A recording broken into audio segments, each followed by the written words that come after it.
इस विराटनगर में 15 बार गोलीकांड हुआ दिन दहाड़े, या कई मर्डर हुए हैं। यहाँ विराटनगर में 3-3 मर्डर, प्रॉपर शहर की बात करो तो 3-3 मर्डर हुए हैं जिनका आज तक खुलासा नहीं है। नेताओं के साथ खुले घूमते हैं वो लोग और पुलिस उनको हाथ नहीं लगा सकती। आप वसुंधरा राजे के बेहद करीबी रहे, पूर्व मुख्यमंत्री के, और जब वो मुख्यमंत्री थी तो उन्होंने आपको स्टेट में महामंत्री का पद दिया, जो अध्यक्ष के लगभग बराबर होता है, समकक्ष होता है। उसके बाद में अचानक से आप पार्टी को छोड़कर निर्दलीय चुनाव लड़े और वसुंधरा राजे के बेहद दुर्विरोधी सतीश पूनिया की टीम में सतीश पूनिया ने आपको भारतीय जनता पार्टी फिर से ज्वाइन करवाई। पार्टियां कहाँ जन भावनाओं की कदर करती है, ये तो बहुत से लोग जब निर्दलीय चुनाव लड़ते हैं तो वो यही कहते हैं, और ये सच भी है कि पार्टियां जन भावनाओं की कदर नहीं करती। क्या लगता है कि अब की बार पार्टी जन भावना की कदर करेगी? देख, जनता की भावनाओं की बात से तो वसुंधरा राजे सिंधिया मुझे याद आती है कि लोग चाहते हैं कि वसुंधरा को फेस किया जाए, लेकिन पार्टी नहीं कर रही है, वो अलग बात है। बात करते हैं कि मैं जब आपकी विधानसभा में घूम रहा था, कई दिनों से मैं हूँ इसके आसपास ही, रोडों की स्थिति पहले से बेहतर बताई जा रही है, नगर पालिकाएं बनी हैं, और भी जो यहाँ से विधायक इंदिराज गुजर, उन्होंने काम तो ठीक किए हैं, बहुत अच्छे नहीं किए होंगे लेकिन काम ठीक किए हैं। आप उनके कामों का आकलन किस तरीके से करते हैं?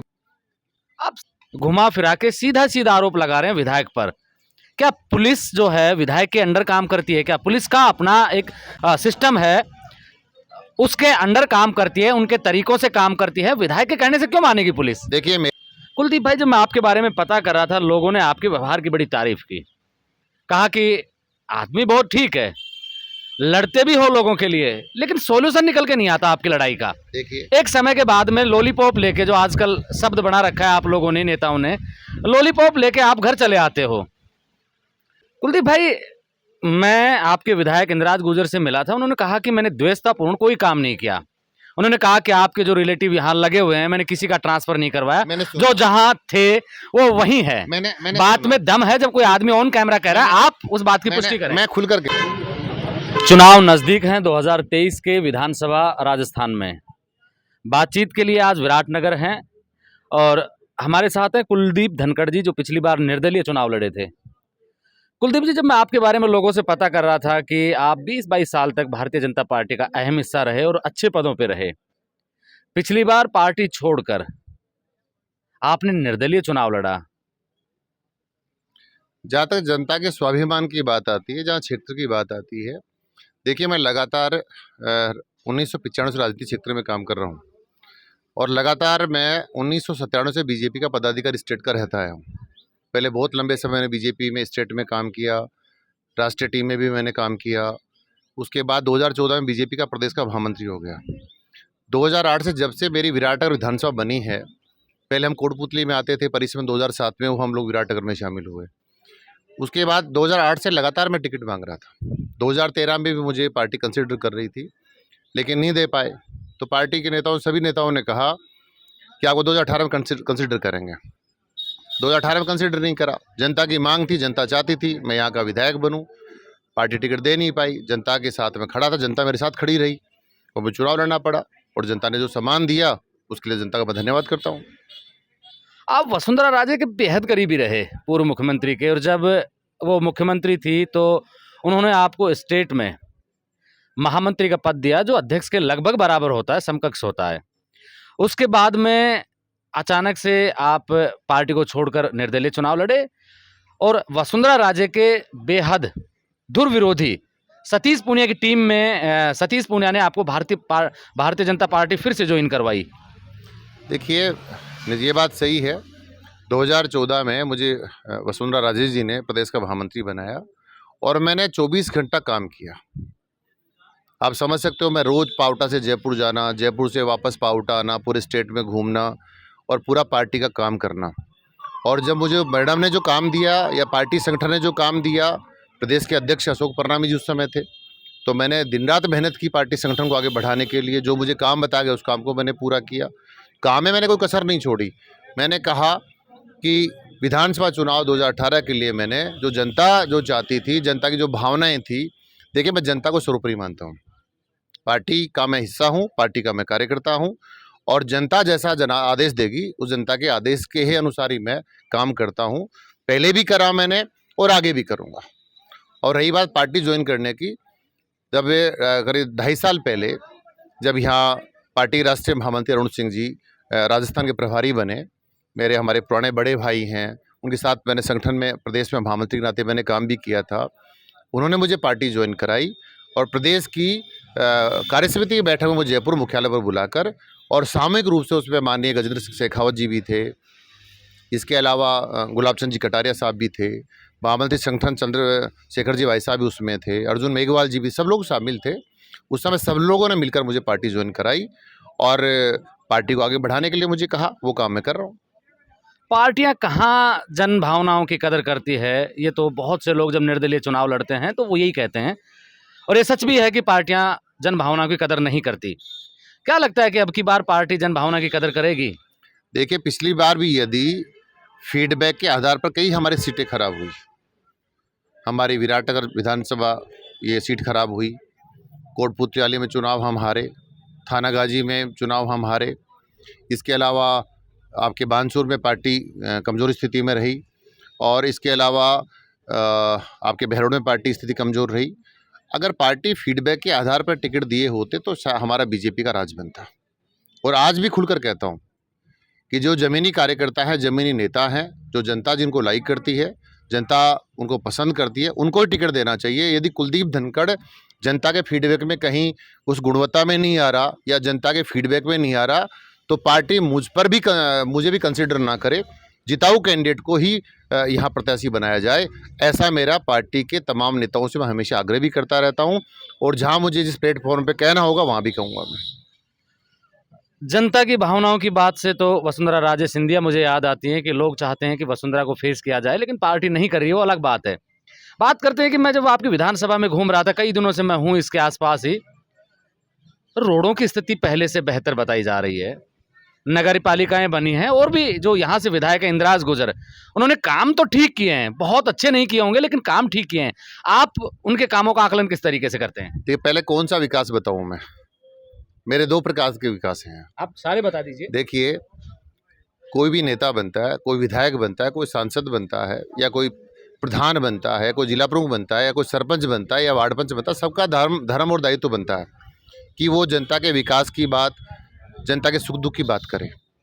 मेरे यहाँ सड़कों का निर्माण हुआ है, जिसमें 2 सड़कें हमारी भारत सरकार की तरफ से स्वीकृत थी। प्रागपुरा से लेकर करौली तक की सड़क का निर्माण हुआ, MDR की सड़क थी, मेजर डिस्ट्रिक्ट रोड जिसको हम कहते हैं, उसका निर्माण हुआ। एक नया पैसा भी राजस्थान की सरकार का नहीं है। इसके अलावा पावटा से नारेड़ा की रोड, आप कभी उधर से निकले होंगे, और नहीं निकले तो आप कभी देखने जाना, वो MDR की सड़क है। टोटल पैसा भारत सरकार का पैसा। ये हमारे इलाके की 2 बड़ी सड़कें थीं, उसमें भारत सरकार का पैसा लगा, उसका क्रेडिट भी यहाँ के विधायक ने लिया, जो गलत है। आज ये जो विराटनगर से लेकर जो चिलपली तक जो सड़क का निर्माण हुआ है, वो राजस्थान सरकार की सड़क का पैसा है, विधायक ने बनवाया, कौन मना करता है। लेकिन मेरा इसमें एक बात कहनी है कि जो जनप्रतिनिधि ये कहता है कि मैंने विकास कराया, आज बिना अगर कलम आपके पास नहीं होती तो विकास कहाँ से करवाते हैं? आज कुलदीप धनखड़ तो कहीं कह नहीं सकता कि मैंने ये विकास करा दिया। और कलम में जनता जब आशीर्वाद देती है, जनादेश देती है, आशीर्वाद मिलने के बाद जब कलम आती है, तो कलम के आदेश से जो काम होता है उसको कोई सांसद या विधायक या अन्य जनप्रतिनिधि ये बोले कि ये मैंने जनता पर कोई एहसान किया है, तो उनकी गलतफहमी है। वो जनता की कलम का पैसा ही है, और मैं तो जनता की भावनाओं को ठेस पहुंचाने का काम ये लोग करते हैं, जो ये कहते हैं कि मैंने ये विकास करवाया। अगर विकास आप करा सकते हो तो आप विधायक तो विराटनगर के हो, लेकिन ये पैसा आप दूधू में लगा दीजिए अगर आप इसमें सक्षम हैं तो। आप उनके कामों को किस तरीके से देखते हैं, कितने नंबर देंगे आप? देखिए, सबसे पहली बात मैं इसमें आग्रह करना चाहूँगा आपके माध्यम से कि मेरे विराटनगर एक बड़ा खुशहाल विराटनगर हुआ करता था। पुरानी बैराठ के नाम से हमारी विधानसभा होती थी, जिसमें बड़े बड़े नेता यहाँ विधायक रहे हैं, चाहे रावधीर सिंह जी रहे हों, चाहे डॉक्टर कमला बेनीवाल जी रहे हों, चाहे राव साहब रहे हों, चाहे ओम प्रकाश गुप्ता जी रहे हों। और 2008 में के बाद जब विराटनगर बनी तो बीजेपी के 2 बार यहाँ विधायक रहे, अभी कांग्रेस के विधायक हैं। लेकिन ऐसे खुशहाल विराटनगर को, जो पौराणिक नगरी, जो महाभारत काल की जो हमारी विराटनगर है, जहाँ पांडवों ने ज्ञातवास बिताया हो, उस विराटनगर में आज कानून व्यवस्था नाम की कोई चीज़ नहीं है ये मेरा विकास है विराटनगर का। आपको बाकी लोगों से पूछना चाहिए, इस विराटनगर में 15 बार गोलीकांड हुआ दिन दहाड़े, या कई मर्डर हुए हैं। यहाँ विराटनगर में 3-3 मर्डर, प्रॉपर शहर की बात करो तो 3-3 मर्डर हुए हैं जिनका आज तक खुलासा नहीं है। नेताओं के साथ खुले घूमते हैं वो लोग और पुलिस उनको हाथ नहीं लगा सकती। यहाँ मेरे पावटा में, आसपास के गांवों में दिन दहाड़े गोलियां चलती हैं, व्यापारी को लूटा जाता है और उनके नाम पे राजनीति की जाती है। ऐसी हालात मेरी इस विराटनगर की हुई है। जो व्यक्ति कानून व्यवस्था, जो सरकार कानून व्यवस्था नहीं कर सकती, उस सरकार को मैं 10 में से 0 नंबर देता हूँ।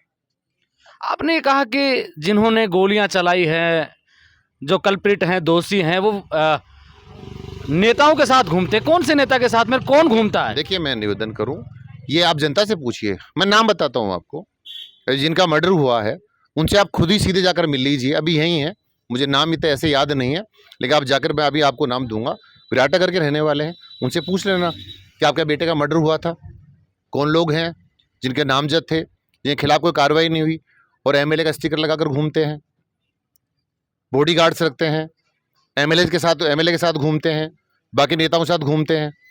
तो मुझे बताइए कि दिन दहाड़े जिनका मर्डर होता है, मैं ये नहीं कहता हूँ कि गलत हुआ कि सही हुआ, ये पुलिस का अनुसंधान का काम था, पुलिस को कार्रवाई करनी चाहिए थी। मेरा अभिप्राय इतना था कि गुंडों को शरण दी जाती है हमारे नेताओं के द्वारा, और ये सबको पूरी जनता जानती है।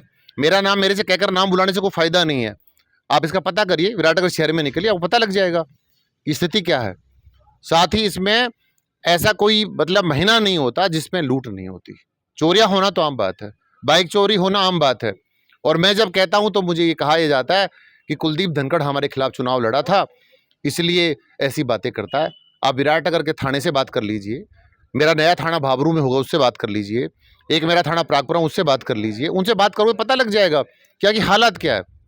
एक मैं किस्सा बताना चाहता हूँ आपको कि मेरे यहाँ एक प्रकरण हुआ पावटा में, वैश्य समाज में रात में घुसकर 4 लोगों ने घर में घुसकर और महिला पर जो है आक्रमण किया, उन पर प्राणघातक हमला किया, गोली चलाई, यहाँ गोली लग गई, सर फोड़ दिया, एसएमएस अस्पताल में हॉस्पिटलाइज वो लोग रहे। और उसके बाद जब हम लोग थाने पर बैठकर इसके अलावा हमारे एक पावटा में एक अन्य परिवार, व्यापारी परिवार है, उसको दिन दहाड़े शाम को लूट कर ले गए। और जब मैं थाने पर बैठा तो एसपी भी वहीं था, विधायक भी वहीं थे, पूरी रात मैं धरने पर बैठा रहा और मैंने कहा कि जब तक उनको गिरफ्तार नहीं किया जाएगा तब तक कुलदीप धनखड़ यहाँ से उठकर नहीं जाएगा। अब मैं आपके माध्यम से पूछना चाहता हूँ बाकी लोगों से भी कि मैं अडामेंट हुआ, जनता मेरी अडामेंट हुई, जनता मेरे साथ खड़ी रही। वो कह रहे साहब हम 1 महीने बाद कार्रवाई करें, 1 महीने का हम आश्वासन आपको देते हैं। और फिर मैंने कहा मैं तो उठूंगा नहीं जब तक गिरफ्तार आप नहीं करोगे। तो 12 बजे ही उनको गिरफ्तार कर लिया गया। कहाँ से आ गए वो लोग? इसका मतलब क्या है? कोई तो बताए मुझे। ऐसे हालात मेरे इस विराटनगर के। आप घुमा फिरा के सीधा सीधा आरोप लगा रहे हैं विधायक पर। क्या पुलिस जो है विधायक के अंडर काम करती है? क्या पुलिस का अपना सिस्टम है, उसके अंडर काम करती है, उनके तरीकों से काम करती है? विधायक के कहने से क्यों मानेगी पुलिस? देखिए, मेरे यहाँ का तो आप पियोन से लेकर यहाँ के जो हायर ऑफिसर्स हैं, जो एचओडी हैं यहाँ के विराटनगर के, वो बिना विधायक के से बात करे हुए खाना भी शायद नहीं खाते होंगे। मेरे यहाँ मैं कह रहा हूँ पियोन से ले लो, आप किसी डिपार्टमेंट में ले लो, चाहे ठेकों की बात हो तो विधायक से बिना पूछे ठेका दे देंगे तो शाम को उन्हें ट्रांसफ़र हो जाएगा। ऐसे यदि उनकी बात नहीं मानेगा तो उन्हें ट्रांसफ़र हो जाएगा। यहाँ मैंने पहली बार ऐसा सिस्टम देखा है कि विधायक के बिना यहाँ का कर्मचारी हिलता भी नहीं है और किसी अन्य दलों के लोगों से बात भी अधिकारी प्रॉपर तरीके से करते नहीं हैं। और पूरा जाल बिछाओ इस विराटनगर में, यहाँ की हालत बहुत ख़राब है। कुलदीप भाई, जब मैं आपके बारे में पता कर रहा था, लोगों ने आपके व्यवहार की बड़ी तारीफ की, कहा कि आदमी बहुत ठीक है, लड़ते भी हो लोगों के लिए, लेकिन सॉल्यूशन निकल के नहीं आता आपकी लड़ाई का। देखिए, एक समय के बाद में लॉलीपॉप लेके, जो आजकल शब्द बना रखा है आप लोगों ने, नेताओं ने, लॉलीपॉप लेके आप घर चले आते हो। देखिए, मेरे यहाँ 3 विधानसभाएं हैं मेरे अगल बगल में, कोटपुतली, शाहपुरा, मेरी खुद की विराटनगर और पड़ोसी थानागाजी जो आपके अलवर ज़िले की है। चारों विधानसभाओं में यदि 4.5 साल का समय आप देखोगे और आप सोशल मीडिया उठाकर देख लो, प्रिंट मीडिया, इलेक्ट्रॉनिक मीडिया उठाकर देख लो, अगर सबसे ज़्यादा किसी ने जनता के साथ खड़े होकर सड़क पर संघर्ष किया है, उसका नाम कुलदीप है। आप खंगाल लेना, कोविड में हालत क्या थी? कोविड में कोई इंसान मिलना नहीं चाहता था, कोविड में कोई इंसान किसी घर पे नहीं जाना चाहता था। कोविड में जिस विराटनगर शहर में मैं बैठा हूँ, जिसमें 17,000 मतदाता हैं, मेरी यहाँ की विराटनगर की शहर की जनता को पीने का पानी 6 दिन में एक बार मिलता है। उसके लिए मैं यहाँ 1-1 हज़ार लोगों के साथ कोविड में, जब लोग अपने घरों में छुप रहे थे, नेता बाहर निकलना नहीं चाहते थे, उस समय कुलदीप जनता के साथ खड़ा था। और 1-1 हज़ार लोगों के साथ मेरी फोटो देख लेना। मुझे कलेक्टर ने भी कहा, मुझे एसपी ने भी कहा, मुझे उपखंड अधिकारी ने भी कहा, डिप्टी एसपी ने भी कहा, एएसपी कोटपुतली ने मुझे कहा कि धनखड़ साहब कोविड में आप बाहर निकल रहे हो, हम आपकी गाड़ी को जब्त करेंगे। मैं उठाकर ले जाइए ना, तब भी जनता के साथ खड़ा रहूँगा जब तक जनता की समस्या समाधान नहीं होगा।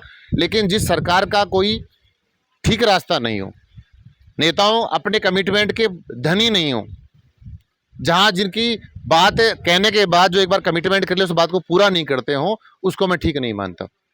आप समझ सकते हैं कोविड में मुझे बैठना पड़ा। क्या किया, मैं हमेशा हर बात पर, एक उदाहरण दिया ना मैंने, प्रागपुरा मंदिर का प्रकरण हुआ था, मेरे विधायक भी वहीं बैठे थे, मेरे पूर्व विधायक भी वहीं थाने में बैठे हुए थे। 9 घंटे तक वहाँ आपके पावटा प्रागपुरा की 27 की जनता थाने पर बैठी रही और मेरे दोनों विधायक अधिकारियों के साथ 9 घंटे तक प्रागपुरा पुलिस के एसएचओ के कमरे में अंदर बैठे रहे और जनता के बीच में नहीं आ सके हो। और ये कहते रहे कि हमको भी जनता के बीच में बाहर बुला लो और अपने कार्यकर्ताओं का कि हमें भी बाहर आने दो। किसने मना किया था? कुलदीप भी तो वहीं था। मैं तो चुनाव जीता हुआ भी नहीं हूँ। आप तो दोनों लोग एक बार 2 बार विधायक रह चुके हैं, आप खुद विधायक हो वर्तमान में, और आपके एडिशनल एसपी, आपका एडीएम, आपके 5-5 थानों के पुलिस, 1,000 पुलिसकर्मी आपके साथ खड़े हैं, तो भी बाहर क्यों नहीं आ सके? उसका फैसला भी मैंने करवाया। जहां अन्याय होती है, कुलदीप हमेशा जनता के साथ खड़ा रहता है। मैं खुलकर कहता हूं, लोगों ने, मैंने आपका चैनल देखा है, आपके चैनल मैंने पता नहीं किससे देखे, 15% के भी किससे सुने मैंने, 20% का भी मैंने देखा। मैं ऐसी बातें तो नहीं करता, ये जनता फैसला करेगी कौन कितना खा रहा है, क्या खा रहा है, कैसे चल रहा है, पंचायत समिति की हालात क्या है, विराटनगर की क्या हालत है, पावटा की हालत क्या है, आपके प्रशासनिक सिस्टम की हालत क्या है, ये तो जनता फैसला करेगी। सब जनता को पता है। यहाँ जनता नेताओं से ज़्यादा समझदार है। विराटनगर पौराणिक नगरी है, इस विधानसभा के लोग नेताओं से बहुत इंटेलिजेंट हैं। कुलदीप भाई, मैं आपके विधायक इंद्राज गुर्जर से मिला था, उन्होंने कहा कि मैंने द्वेषतापूर्ण कोई काम नहीं किया। उन्होंने कहा कि आपके जो रिलेटिव यहाँ लगे हुए हैं, मैंने किसी का ट्रांसफर नहीं करवाया, जो जहां थे वो वहीं है। मैंने बात में दम है जब कोई आदमी ऑन कैमरा कह रहा है, आप उस बात की पुष्टि करें। मैं खुलकर कहता हूँ। हाँ। देखिए, सबसे पहले मैं आपका जब चैनल देख रहा था, हाँ। तो मुझे बड़ा यूं हंसी भी आई, अच्छा लगता था मुझे। मैं आपकी वॉइस की भी धन्यवाद देता हूँ। आप अच्छा इंटरव्यू कर रहे हैं, नौजवान हो, राजस्थान में आपका ये चैनल चले, ऐसी शुभकामनाएं मेरी हैं। लेकिन मुझे हंसी, उनके कार्यकर्ताओं को मैंने फ़ोन करा। मैंने कहा, यार विधायक महोदय ने ऐसा कहा कि कुलदीप धनखड़ के रिश्तेदारों को मैं नौकरी यहाँ करवा रहा हूँ। आप देखिए, मेरे घर में, मेरे पूरे परिवार में एक एम्प्लॉई है, वो जयपुर में 15-20 साल से, फिर ताऊ के बेटे हैं, नौकरी करते हैं एसएमएस में, 20 साल से जयपुर में है। मेरे कोई रिलेशन में रिश्तेदार को नौकरी सरकारी सेवाओं में भी नहीं है। नहीं, लेकिन उनका संदर्भ ये नहीं रहा होगा कि पर्टिकुलर आपके बारे में कहा हो। सब नेताओं का नाम लिया था उन्होंने। भिंडा जी के कोई रिलेटिव थे, उनका भी नाम लिया। देखिए, भिंडा जी की उनकी दोस्ती बड़ी जबरदस्त है आपस की। अच्छा। उनकी तो मैं नहीं कह सकता, उनकी मित्रता बहुत है आपस में। वो उनसे पूछकर फैसला करते हैं, कई फैसलों में वो उनसे बात करते हैं, वो तो एक अलग विषय है। लेकिन मैं मेरी बात कर सकता हूँ। अगर 4.5 साल के समय में अगर मेरी किसी व्यक्ति की या किसी रिश्तेदार की विधायक महोदय ने कोई एक नया पैसा का भी कहीं अगर एहसान रहा हो, तो पूछ लेना, मेरे आमने सामने बिठा देना। एक दिन आप चैनल पे कुलदीप भाई, ऐसा भी तो हो सकता है कि आप कोई काम लेके ना गए हो उनके पास में। देखिए, जिस राज शासन में मैं नहीं हूँ, और ये बात सही है कि हम आपस में, हमारा मिलना जुलना ब्याह शादियों में होता है, हमारा मिलना जुलना होता नहीं है। कई बार ऐसे समय मौके आते हैं जहाँ कहीं भीड़ इकट्ठी होती है, कहीं धरने प्रदर्शन होते हैं, तब हमारा आपस में मिलना जुलना आमने सामने होता है। बाकी हमारा कोई ऐसे कोई कार्यक्रम नहीं हुए जो हमें एक दूसरे के घर जाने का हमें मौका मिला हो। 4.5 साल में एक बार उनके बैठने में गया था, एक बार शायद मेरे ताया की डेथ पे वो आए थे, तो बैठकर बातचीत होती है। राजनीति में देखिए, संबंध खराब हम किसी को नहीं करनी चाहिए। मैं सबको सलाह देता हूँ कि राजनीति में संबंध खराब मत करिए। लेकिन हाँ, मैं जिनका विरोधी हूँ, जिनके खिलाफ खड़ा हूँ, जिस जनता के साथ खड़ा हूँ, उस जनता के लिए मुझे किसी भी नेता से लड़ना पड़ेगा तो मैं लड़ने को तैयार रहता हूँ। चाहे वो वर्तमान शासन के लोग हों, चाहे वहाँ के अधिकारी लोग हों, चाहे नेता लोग हों, इस काम में पीछे रहता नहीं हूँ। कुलदीप भाई, चलते चलते, क्योंकि बारिश हो रही है और हो सकता है कि शुभ संकेत हो आपके लिए भी, हमारे लिए भी आनंद आ रहा है। आनंद आ रहा है। मैं सवाल कर रहा हूँ कि चलिए, आपने इतना दौर देखा है और आपकी बातों से लग रहा है कि आप बहुत ज्यादा कुटिल नहीं हैं, बहुत ज्यादा घात लगाने वाले आदमी नहीं हैं। मान लीजिए कि आपको टिकट मिला, आप विधायक बने, तो ऐसा कौन सा काम है जो आप करवाएंगे? देखिए, विराटनगर में बहुत सारे काम हैं और विकास मैंने पहले भी कहा था, विकास मैं कराऊंगा तो ये क्या, अगर विकास नहीं कराऊंगा मेरी जनता को मुझे कहना पड़े कि मैं आपके लिए ये कर रहा हूँ। जो जनता मुझे काम नाली के निर्माण से लेकर यहाँ सबसे बड़ा काम जो मुझसे बन पड़ेगा, मैं अभी आपने देखा मेरे पूरे इससे विराटनगर को अभी जो अन्याय विराटनगर जनता के साथ हुआ आपको पता है। मेरा मुझे नहीं पता। वो जिला मेरा पहले जयपुर था हमारा, अभी कोटपुतली जिले पे आऊंगा मैं। हाँ। जिले पे आऊंगा मैं। क्योंकि उसी पे जुड़ा हुआ मैं मुद्दा आपको बताता हूँ। मैं विकास के संदर्भ भी वहीं से स्टार्ट होगा मेरा। पावटा के लोग चाहते थे हम कोटपुतली में शामिल हुए, अच्छा हुआ, वहाँ के लोग शामिल हो रहे हैं, अच्छा हुआ।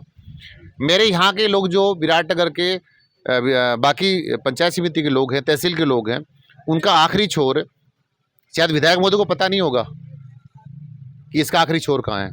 उन्होंने तो किलोमीटर तक बताया है मुझे। नहीं, उनका किलोमीटर मैंने देखा। उनसे पूछना कि गोड़ में जब आप निकलते हो और जहाँ आपकी सड़क आपने चिलपली निकाल दी, वो कितना किलोमीटर पड़ता है, कोटपुतली से कितना किलोमीटर पड़ता है जयपुर से, उसका आकलन करके और आपके चैनल पे मुझे हम दोनों को बिठा लेना। ऐसी हालात बना दी कि यहाँ के लोग बिल्कुल नहीं चाहते कि हम कोटपुतली जिले में शामिल हों। ये जनता के साथ, भावनाओं के साथ अन्याय है, धोखा है, बेईमानी है। और मैं खुलकर कहता हूँ, जनता के पास लाठी नहीं है, जनता के पास तलवार भी नहीं है, जनता के पास गोली भी नहीं है, लेकिन जनता के पास ताकत है वोट की। जब मशीन सामने होगी तब जनता फैसला करेगी कि जनता क्या चाहती थी, जनता क्या चाहती थी और हम क्या चाहते थे, ये जनता फैसला करेगी। मैं, अगर मुझे मौका मिलेगा, जो विराट की जनता मुझे कहेगी, अगर ये भी जनता कहेगी हमें, उस समय भी हमारा राज बीजेपी का निश्चित रूप से हमारा राज बन रहा है, अगर मुझे आगे आने का मौका मिलेगा तो विराटनगर जनता के साथ खड़ा रहूंगा। मुझे कुछ भी करना पड़ेगा, मैं सरकार के साथ बात करके और जनता का आदर करने का काम करूंगा। कुलदीप जी, एक विधायक में इतनी ताकत नहीं होती कि वो जिला बदलवा दे, क्योंकि अभी मैं भरत सिंह कुंदनपुर एक विधायक हैं, बहुत ताकतवर हैं। वो सिर्फ एक पंचायत को किसी दूसरे जिले में ऐड करवाना चाह रहे हैं, सरकार उनकी वो नहीं करवा पा रहे। चलो छोड़िए इस बात को। तो जिले से मुझे याद है कि मैंने पूछा था विधायक साहब से कि वहां की जनता परेशान है। उन्होंने कहा कि विपक्ष का काम है, कोई भी अच्छा काम हो उसका विरोध करे। आप मुट्ठी भर लोग बैठे बताए, 8-10 लोग, वो भी सिर्फ इस बिहाफ पे कि विधायक को किस तरीके से बदनाम किया जाए। देखिए, पहली बात तो ये आंदोलन बीजेपी का नहीं था, आम जनता का आंदोलन था और 72 दिन तक यहाँ धरना चला। मैं भी आया हूँ, बड़े बड़े आंदोलन हुए, धरने पर मैं नहीं बैठा हूँ क्योंकि मैं बीजेपी का कार्यकर्ता था और मुझे पता था कि विधायक के द्वारा ऐसे आक्षेप और ऐसी टिप्पणियाँ करी जाएंगी।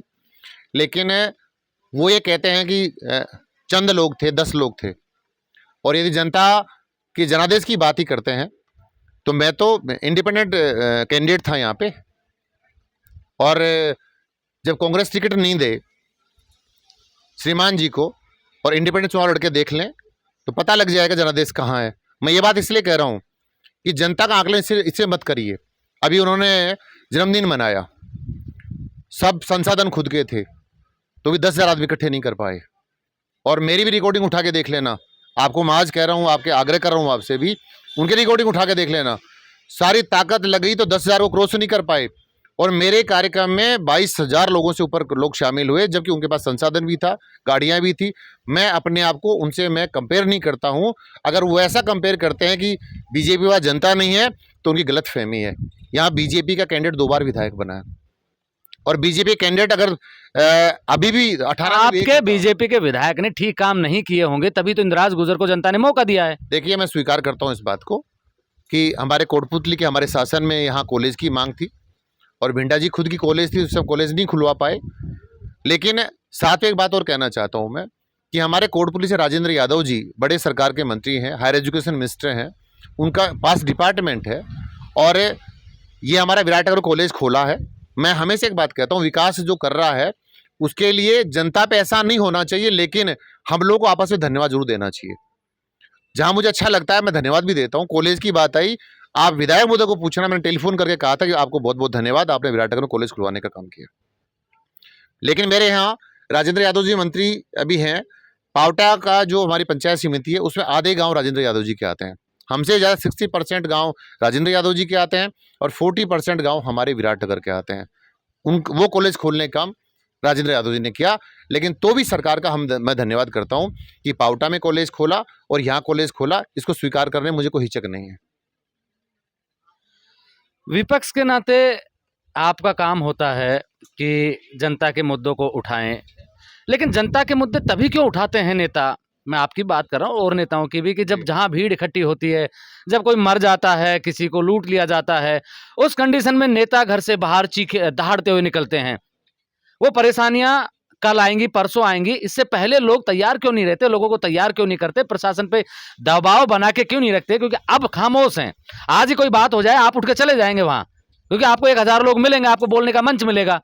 लेकिन जब सारी चीजें खामोश हैं, परिस्थितियां वही है, प्रशासन वही है, आपको पता है कि ठीक से काम नहीं करेंगे, तो उसको बदलवाने के लिए, उन पे प्रेशर बनाने के लिए आप काम क्यों नहीं करते हो? देखिए, 2018 में चुनाव हुआ और 18 चुनाव के बाद जनता को धन्यवाद देने के बाद मैं पूरे विराटनगर में लगातार अभी 4.25 साल पूरे होने को हैं और जितना सारे लोग मिलकर, मेरे बीजेपी के तमाम नेता भी उसमें शामिल हैं, कांग्रेस के तमाम नेता भी शामिल हैं, अन्य जो लोग महत्वाकांक्षी लोग हैं जो चुनाव लड़ना चाहते हैं, चाहे छोटे चुनाव लड़ना चाहते हो चाहे बड़े चुनाव लड़ना चाहते हो, सारे लोग मिलकर जितना विराटनगर में नहीं घूम पाएंगे, शायद मैं अकेला व्यक्ति इस विराटनगर में 2018 के बाद भी लगातार रात को 12-12 बजे 2-2 बजे तक घर जाके सोता हूँ। और आप समझ सकते हो इस बात से कि मेरे सुबह से शाम तक 1000 फ़ोन पर डे के मैं सुनता हूँ, वरना नेता बनने के बाद तो लोगों ने अपने मोबाइल स्विच ऑफ कर लिए थे। अब जाकर इन्होंने मोबाइल स्टार्ट किए हैं, वरना मोबाइल स्विच ऑफ कर लिए थे कि जनता का सामना कैसे करेंगे। और जनता के साथ मेरी जो कनेक्टिविटी इतनी ज़्यादा है, इस बात को आसपास के विधानसभा में आपको पता लग जाएगा। मेरे विराटनगर में आप घूमना 2 दिन तक, आपको पता लग जाएगा। मैं कोई किसी को माध्यम बनाकर या किसी घटना को माध्यम बनाकर राजनीति नहीं करता। जहाँ सच्चाई होगी कुलदीप जाके खड़ा होगा। अगर मेरे परिवारजन भी शामिल उसमें हैं तो उनके अगर ये गलत काम करें तो उनके साथ मैं कुलदीप धनखड़ साथ नहीं खड़ा। मैं जनता को सर्वोपरि मान के काम करता हूँ और लगातार मैंने 5 साल वही काम किया है। जो जैसा प्रश्न आपका था वैसा ही मैंने आपको जवाब दिया है।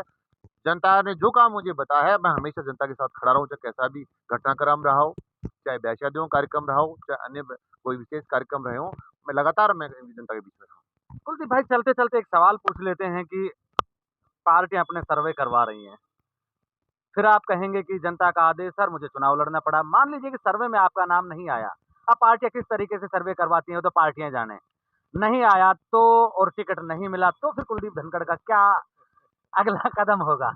देखिए, शुभ संकेत है। इंद्रदेव हम पे प्रसन्न हो रहे हैं, बरसात आ रही देख ही रहे हो।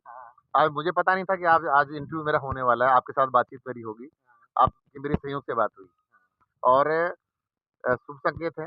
जनता मेरे साथ खड़ी है और जनता तो साथ पिछली बार भी खड़ी थी कुलदीप भाई, लेकिन पार्टी साथ नहीं रही तो दिक्कत है ना। देखिए, मुझे पूरी आशा है देश के प्रधानमंत्री माननीय नरेंद्र मोदी जी का जिस प्रकार से पूरे देश में काम चल रहा है, राजस्थान में जिस प्रकार से काम चल रहा है, 2 फीडबैक हमारे राजस्थान में पार्टी की तरफ से हुए हैं, उसमें कुलदीप का नाम ठीक स्थिति में जनता ने दिया है। मैं जानता नहीं हूँ कौन एजेंसियाँ कौन-सी हैं, लेकिन लोग मुझे कहते रहते हैं, लोग मुझे कुछ ना कुछ व्हाट्सएप भेजते रहते हैं कि हमने आपके लिए ये किया है और मुझे पूरी आशा है। हमेशा व्यक्ति आशान्वित होता है, मैं हमेशा पॉजिटिव विचारों का नहीं मिली तो की बात कर रहा हूँ, फिर क्या करेंगे आप? देखिए, मैं आशान्वित व्यक्ति हूँ। निश्चित रूप से जनता का सम्मान होगा विराटनगर में और जनता का सम्मान भारतीय जनता पार्टी करेगी। मुझे 100% आशा है और ऐसी परिस्थितियाँ होंगी, तो उस समय परिस्थितियाँ क्या होंगी, कैसे होंगी, जनता के साथ बैठकर बातचीत करेंगे। लेकिन जनता के आदेश की पालना कुलदीप धनखड़ करेगा। पहले भी मैंने हमेशा जनता के साथ खड़ा रहा हूँ और कंधे से कंधा मिलाकर जनता के साथ खड़ा रहूँगा। पार्टी से लगातार मेरी कनेक्टिविटी है, पार्टी के नेताओं से मिलता भी रहता हूँ। पार्टी का भी ठीक मन है। मुझे लगता है कि अभी जिस प्रकार से पार्टी कह रही है जीतने वालों को टिकट दिया जाएगा, अब जनता से फैसला। मैं तो एक बात और कहता हूँ कि पार्टी में यदि मुझे मैं जीतने वाले कैंडिडेट्स में अगर तीसरे-चौथे नंबर पे हूँ और दूसरे पे भी हूँ, तो पार्टी मुझ पे कंसीडर मुझे ना करे। अगर मैं पार्टी जनता की दृष्टि से 1 नंबर पे अगर पार्टी मुझे जनता कंसीडर कर रही है, तो ही मुझे पार्टी कंसीडर करे, इतना मैं पार्टी के साथ खड़ा हूँ। एक सवाल अंतिम कर लेते हैं कि आप इतने बड़े पदों पे रहे हैं, हमेशा राज्य की राजनीति को बहुत करीबी से देखा है। ये जो परिदृश्य चल रहा है, वसुंधरा राजे कहीं हैं, सीपी जोशी कहीं हैं, सतीश पूनिया जी कहीं हैं, गजेंद्र सिंह शेखावत कहीं हैं। आपको क्या लगता है कि पार्टी एक मंच पे है क्या? देखिए 2024 का लोकसभा का चुनाव सबको ध्यान में है और 2023 का मिशन तो है ही, ये सबसे बड़ा मिशन 2024 का। 2023 हमें जीतना, 2024 हमें जीतना और नरेंद्र मोदी जी, जेपी नड्डा जी, अमित शाह जी बड़े स्तर पर पार्टी के लोग पर अन्य प्रांतों को देख रहे हैं। राजस्थान में सारी जो हमारी टीम, अब देखिए वसुंधरा जी तो राजस्थान के नेता 2 बार की मुख्यमंत्री रही हैं, बीजेपी की राष्ट्रीय उपाध्यक्ष हैं। कहाँ अलग है? सब लोग एक साथ ही तो हैं। गजेंद्र सिंह शेखावत जी भारत सरकार के मंत्री हैं, वो अपना काम कर रहे हैं। अर्जुन मेघवाल जी भारत सरकार के मंत्री अपना काम कर रहे हैं। कैलाश चौधरी जी भारत सरकार के मंत्री अपना काम कर रहे हैं। सीपी साहब मेंबर ऑफ पार्लियामेंट 2 बार के हैं, प्रदेश अध्यक्ष पार्टी ने बनाया है उनको, संदेश दिया है। सतीश पूनिया जी हमारे प्रदेश के नेता अभी यहाँ हैं, नेता राजेंद्र सिंह जी राठौड़ साहब हमारे पूर्व अभी उपनेता और अभी नेता प्रतिपक्ष हैं। ये सारे लोग मिलकर, अभी आपने देखा ना लगातार 2 दिन से 2-3 कमेटियों का अभी मनोनयन हुआ है। अभी चुनाव प्रचार समिति का काम क्या एक हैं क्या सब लोग? सारे मिलकर 2023 में मिलकर चुनाव लड़ेंगे। भारतीय जनता पार्टी सफलता की ओर बढ़ रही है। राजस्थान में कमल खिलेगा, राजस्थान में भारतीय जनता पार्टी का मुख्यमंत्री बनेगा। 2024 में हिंदुस्तान में पुनः प्रधानमंत्री नरेंद्र मोदी तीसरी बार बनेंगे, इसमें कोई रोक नहीं सकता। चलते-चलते एक शेर कि दिल को अब राष्ट्र एक खेल घोषित कर देना चाहिए। बहुत लोग हैं जो आजकल इससे खेलते हैं। हमारे साथ थे कुलदीप धनखड़ जी जो पहले निर्दलीय चुनाव लड़े थे और सेकंड पोजीशन पे रहे थे, 50,000 के आसपास वोट आए थे। आप मेरे साथ देख रहे हैं ब्लैक एंड व्हाइट सच। मैं महेंद्र यादव, जय हिंद, जय भारत।